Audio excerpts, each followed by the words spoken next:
Sustainable cities are urban areas designed to be environmentally friendly, socially responsible, and economically viable. They prioritize efficient use of resources, renewable energy, green infrastructure, and equitable and inclusive development.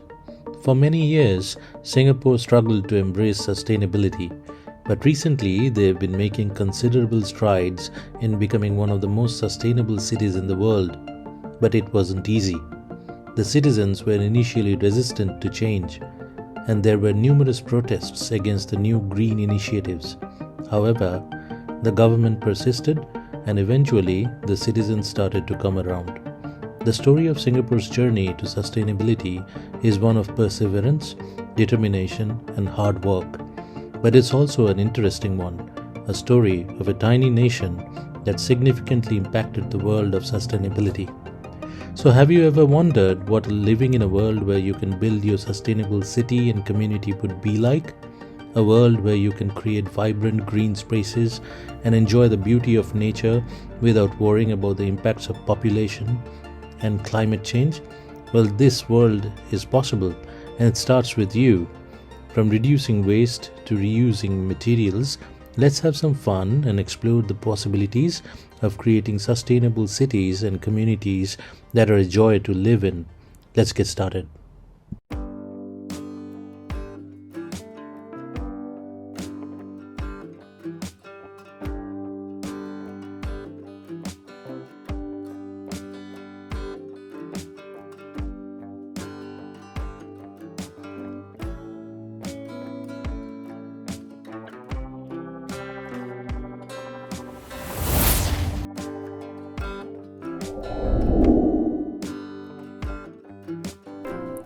Who are you? Hi, I'm Lance from 2040, the future. What year is this? It doesn't look like the 90s. It's 2023. What are you doing here? I need to get some real world experience for my MBA. Oh, what a coincidence. We're doing our MBA too. Hey, can you also bring someone from the past? Sure, let me bring someone.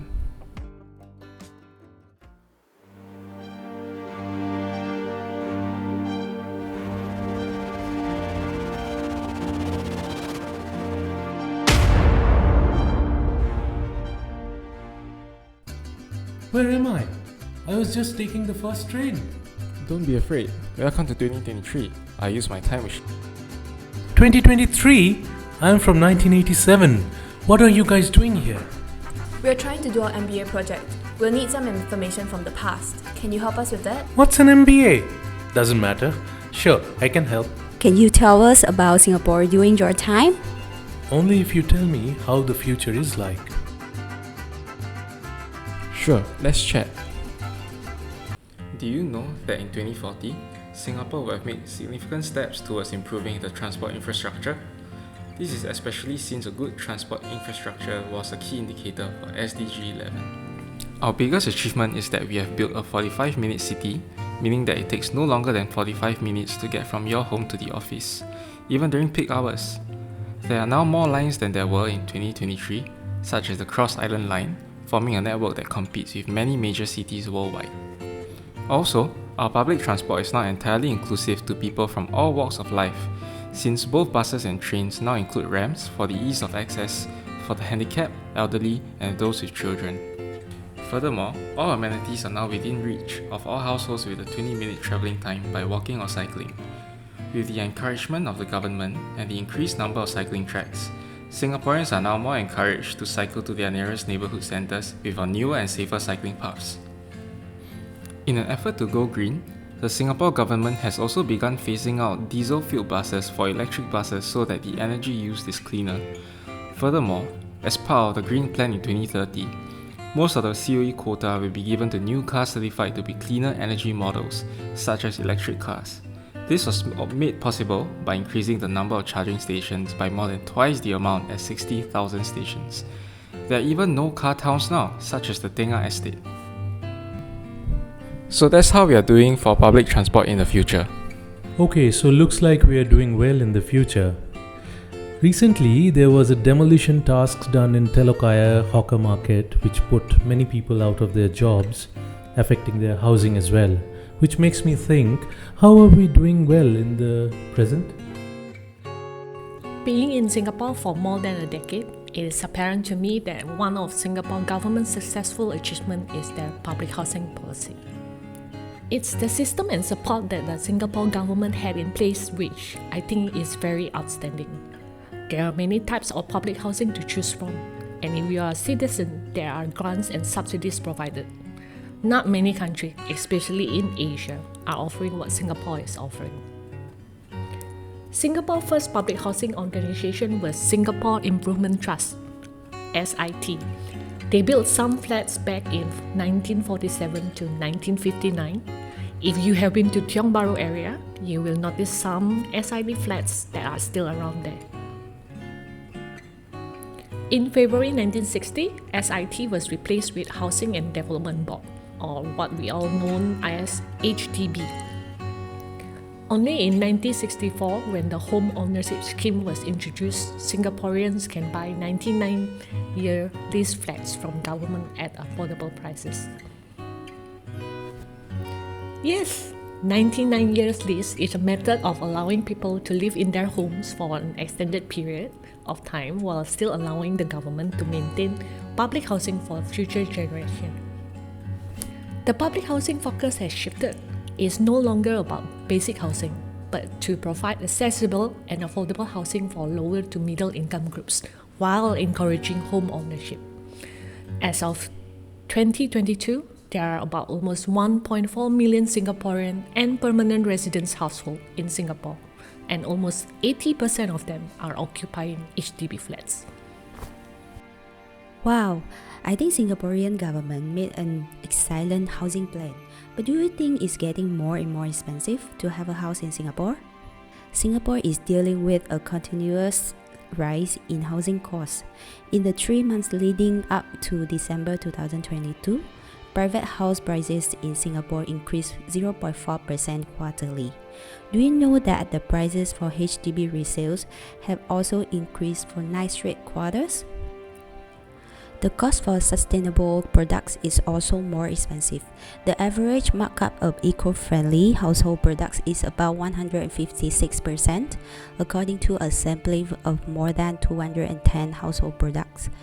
Even less expensive non-durable household items like reusable bags or eco-friendly toilet paper experience a 22% overall price hike.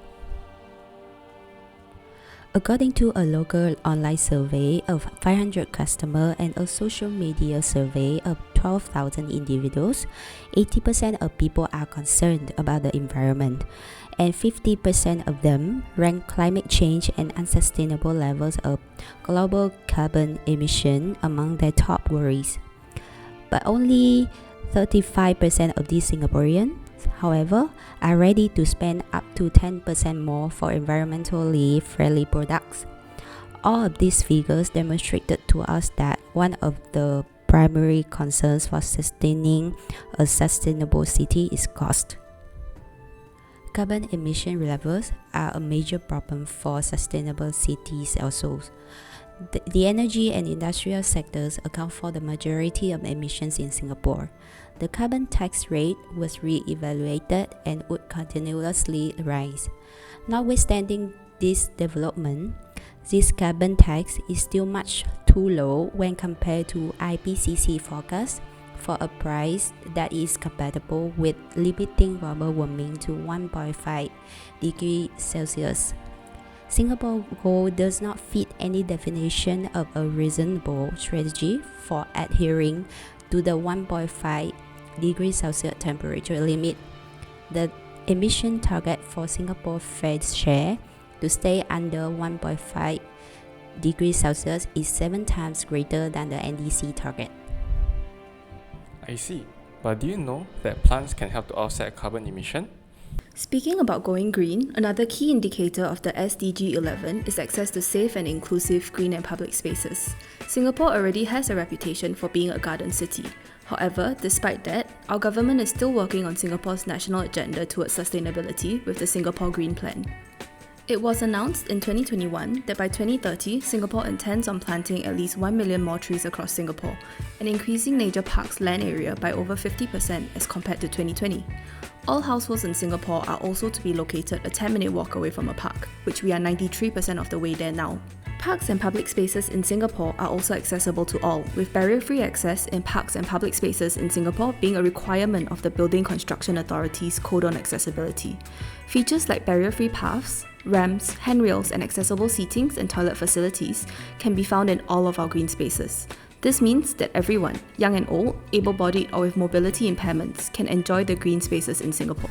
The effort to make Singapore green again does not only extend to the parks littered around Singapore, but also extends to greenifying our existing buildings too. There are programs set up to subsidize and encourage the greening of buildings in Singapore by fitting them with green roofs, rooftop or edible gardens, and even vertical greenery. This allows Singapore to make full use of all of our available areas. Our government's efforts to extend green spaces even includes the buildings in Singapore too. Most of the iconic infrastructures in Singapore incorporate nature into their design and have inbuilt architecture which significantly reduces or even negates the energy cost to run them. So looks like we are doing well in the present and the future. And I have enough information for my MBA. Me too! I think Dr. Lim will give us a good grade. And I hope he gives you full marks.